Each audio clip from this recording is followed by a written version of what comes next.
Raise your hand if you've ever felt the consequences of not listening to your intuition. I know I have, and I'm here to share my story today about how creativity has helped me to dial in. I was born and raised in Red Deer, Alberta, and being one of the only Asian families there, I was really confused as to how to live in this Western world from a very Eastern cultured background.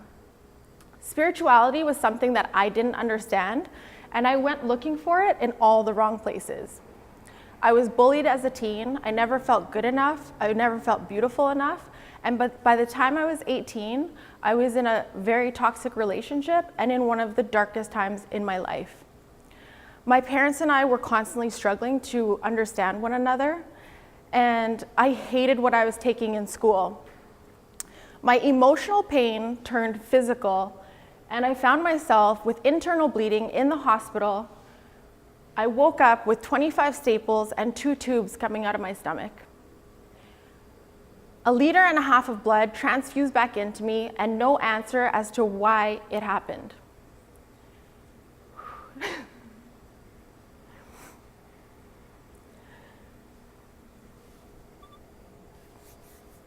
This wasn't part of it.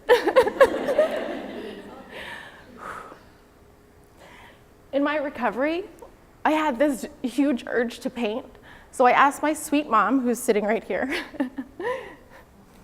to buy me some painting supplies.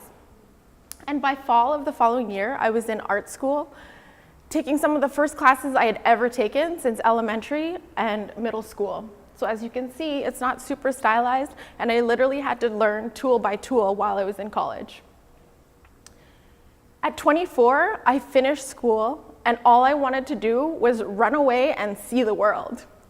So there's me with my camera. I had a backpack, and I went to Southeast Asia and Australia to live out my wild dream of being a photographer for National Geographic. But it never happened. What did happen is that my spirit came alive. I was so at peace with myself, and I was carefree. I was excited. And my friends that I met traveling asked me to cut their hair. So I took a cheap pair of scissors and a comb, and we would go outside of the balconies, outside of the huts, in bathrooms, stairwells, you name it. I would cut their hair for them. And what I realized that I loved the most about it is this deep connection with people, that I could really understand their perspective on life and actually get to know who they were while I was doing something that I genuinely loved. 1.5 years of traveling and backpacking later, I find myself back in Red Deer and back in a slump. It was, again, another dark period of my life, and I decided I had to move to Vancouver and go to hair school. My friend said, you should go work at the chop shop.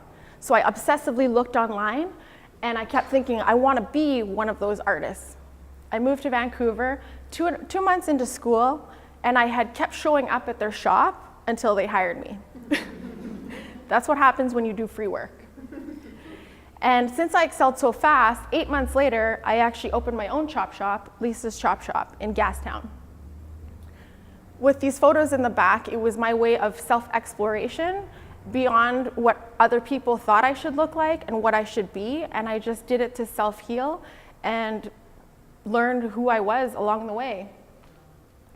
While I was doing hair, I would do little coffee table paintings, anything that would fit on my little coffee table. And 2 years ago, I decided I wanted to paint big. So I found myself this big giant easel, a big canvas, and a big brush, and just gave it.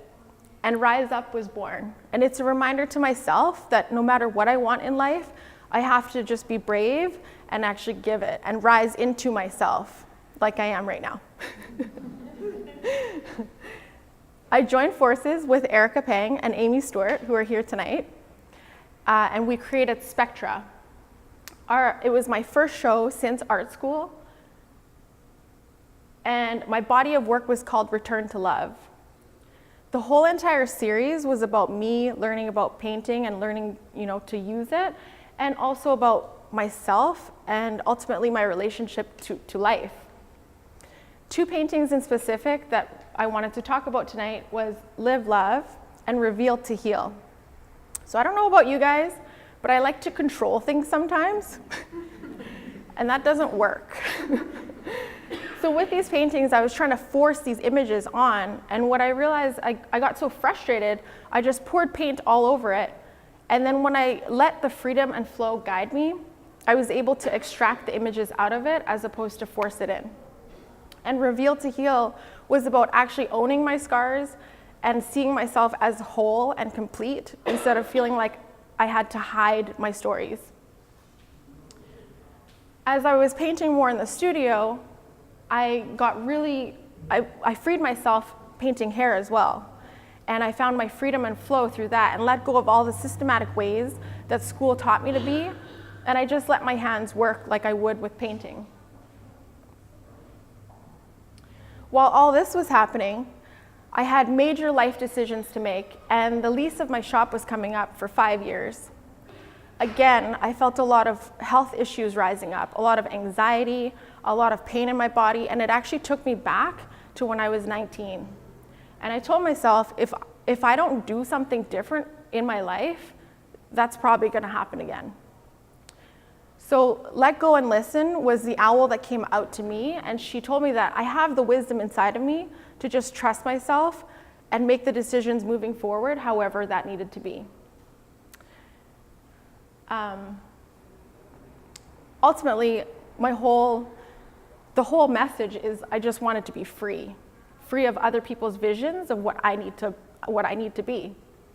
The Soul Portrait Retreat was with Autumn Sky in April, and I took a look at myself for 7 full days. And this painting reveals this like raw vulnerability of just being naked and separate from the material world and just more connected to the mythical connection. And also being okay, just not knowing what's next. It catapulted me into having more confidence and understanding of color and form. So I entered the Battle of the Barbers in Vancouver.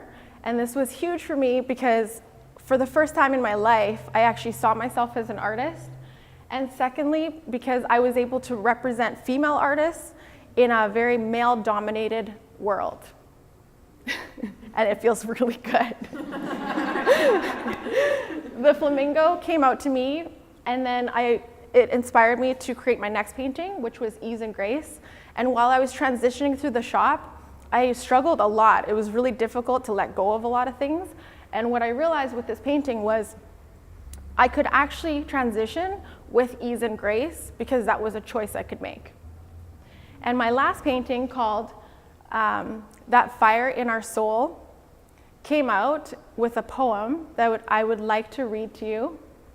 If you would just close your eyes to just hear my words and see if you can come up with your own images as I speak. I see you looking at me if your eyes are still open.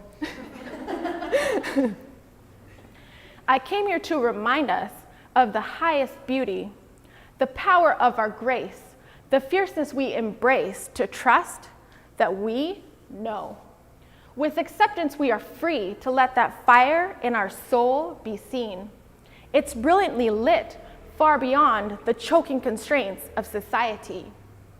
Remember why we came, and always look to the light of Her Majesty, the moon. Herein lies sweet safety and our map to head back home. Thank you.